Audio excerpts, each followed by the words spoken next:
अभी जब युद्ध हुआ तब भाजपा के नेता बोल रहे थे कि हमारे देश खून और पानी साथ में नहीं बहेगा, लेकिन 2 महीने के पहले ये भाषा उनकी थी।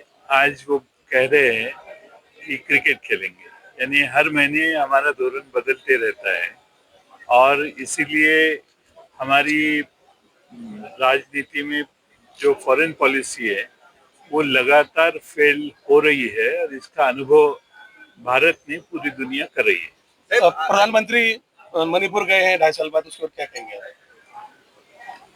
गए हैं और मुझे लगता है कि इससे पहले जाना चाहिए था उनको। अब देर से गए, ठीक है, लेकिन मणिपुर की सारी अवस्था देख के मुझे विश्वास है, उम्मीद है कि उनके सारे प्रश्नों के मामले में वो निर्णय लेंगे। पाकिस्तानने ज्या प्रकारे पहलगाम हल्ला केला, पाकिस्तानची क्रिकेट खेळणं चुकीचं आहे आणि आपण भारत पाकिस्तान सामना क्रिकेटचा होतोय। भारतीय जनता पक्षाचे नेते सांगत होते की खून और पानी साथ में नहीं बहेगा आणि इथं तर क्रिकेट खेळायला लागले एकदम। त्यामुळं महिन्याला धोरणं बदलतात देशाचे असं दिसतं। साहेब तुम्ही उशिरा आला, काय तुमची नाराजी वगैरे आहे का? उशिरा येण्याचं कारण भारतीय रेल्वे आहे, वंदे भारत रेल्वे उशिरा आली आणि त्यामुळे मी आता इथं आपल्या इथं पोचलोय।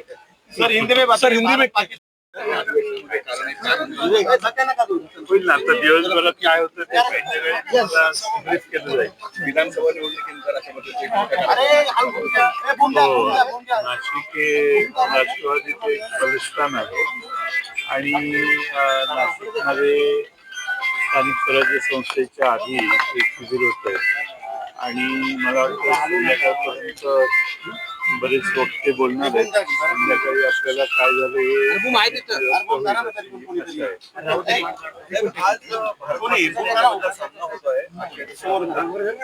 उद्धव ठाकरे यांच्या पक्षानं त्यावर बहिष्कार टाकण्याची मागणी आहे।